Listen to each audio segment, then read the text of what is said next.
Rand Paul supported ousting FBI Director Comey.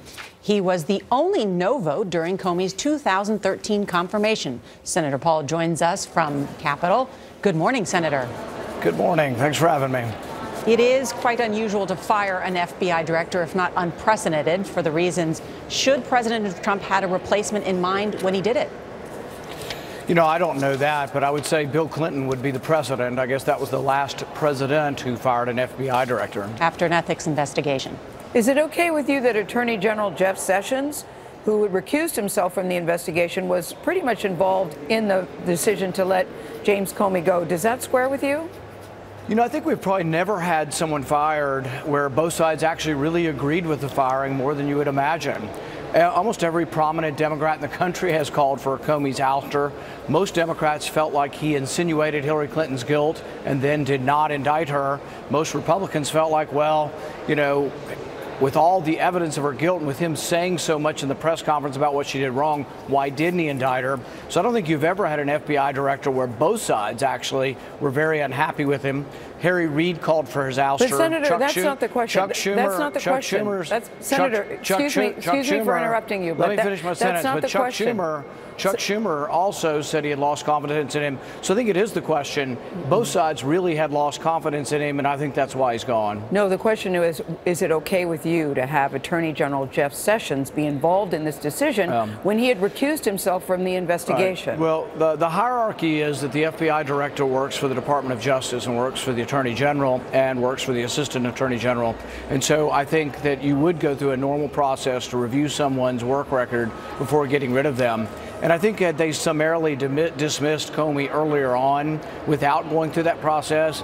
You know, all the left-wing media would have been up in arms with that, too. But I think it is funny, though, that nobody's really emphasizing the hypocrisy of Democrats who were all for his ouster and have clamored. I mean, MoveOn.org's got a huge petition to get rid of him. All right, the left has wanted to get rid of him for 6 months. We finally do what the left wants, and now they can only complain and make up stories about how it means, oh, the end of the republic. But I think it's far from that. No, Senator, it's clear people on both sides wanted him to go. The question has always been about the timing of it, that's all. Senator, let me ask you. No, but the explanation, I think, is a very reasonable one. The explanation is they needed to go through a work review of his and have someone evaluate it from his boss's point of view. And his bosses were delayed by Democrats for months.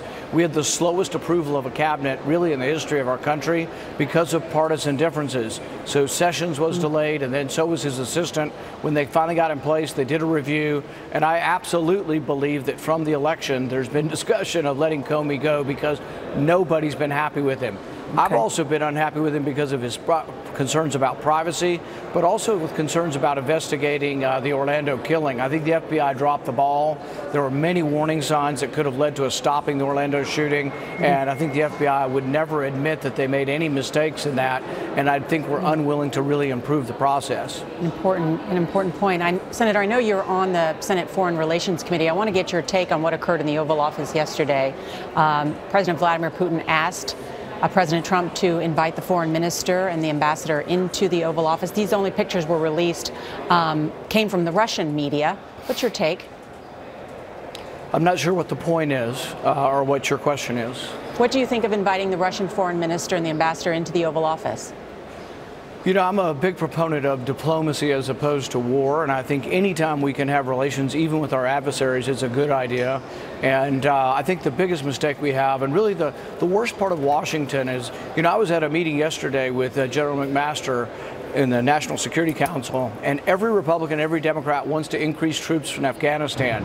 There's very few voices here who don't want more war. So when Trump does something that shows that he is entertaining diplomacy as opposed to that war is always the answer, we should stand up and cheer, because there's too many Republicans and too many Democrats up here who want nothing more than perpetual war. And you think Russia can be our friend in Afghanistan? No, I think throughout the world, a realistic approach is that Russia is our adversary, and on many fronts we will confront them. But on others, we will understand that they're not necessarily going away. They've been in Syria for 50 years. They have a naval base there. They're not going away. The ultimate answer in Syria will include Russia, whether we like it or not. That's the realistic point of view. And I think Trump's administration is leaning more towards realism than maybe the neoconservatism of George W. Bush. So I'm very hopeful. All right, Senator Paul, always good to have you here. Thank you so much for your time. Thank you. 10-time Grammy winner John Legend says he wants